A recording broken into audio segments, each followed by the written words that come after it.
Alright guys, Cam 3XL here, and we're back. We're going to do a redo of last year. What I've done is all the seeds that I've either saved or purchased over the last few, I've gone ahead and put in these airtight, watertight film canisters. These are Denver carrots. The G1 means this is generation 1. Those are seeds that I've purchased. Things like the jalapenos here that are G2, those are things that I have grown and saved seed from, and they're on their second generation. Each iteration will just keep track and see where we're at. And I just want to show you, after the mistakes made last year, some things that I learned that I was going to need. We'll get right this time. Always hard white ceramic plate for counting out seeds. Permanent markers for labeling things as opposed to markers that will fade. We're not keeping seeds anymore in the paper envelopes. They're just subject to moisture and to tearing, and you pull the tape off and on them. They don't do that well. These open and close relatively easily, no damage, and do a much better job of protecting the seeds. What I did use last year, if you guys remember, were the greenhouse tray here with the Jiffy pots with the individual cells. And this year I just bought refills. They come in a box that looks like this. And what they are, you open up the box and you'll get trays of these pods.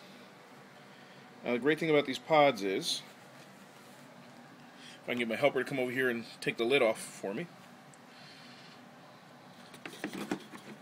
Thanks a lot, Jay.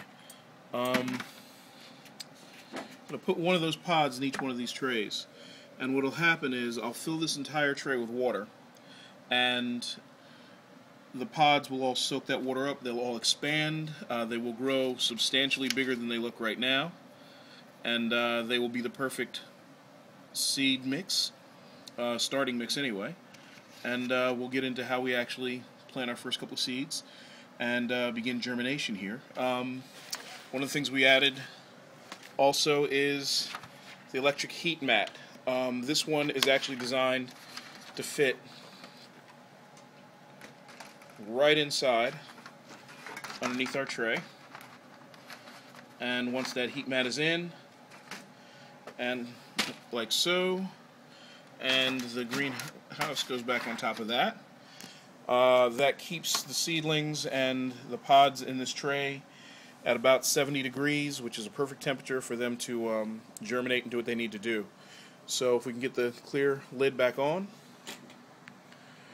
with the heat on and the moisture in, we'll put this lid on. That'll keep all the moisture in and help these seeds germinate well. Once they germinate and they start to, break out, we're going to have to get them towards some light. Now, one of the big problems I had, if you look at my old videos, is I was using windowsill light for my seeds. And really, they got stretchy and leggy, and they made for god-awful plants. They weren't strong.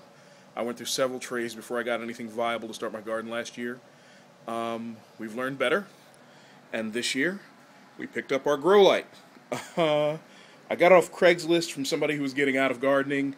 It works perfectly fine. It is a twin fluorescent lights, and their height above the plants is controlled by a drawstring, so I can bring them down just over the tray, and as the plants get taller, I can raise this light, and hopefully that'll take care of us for a bit. Alright?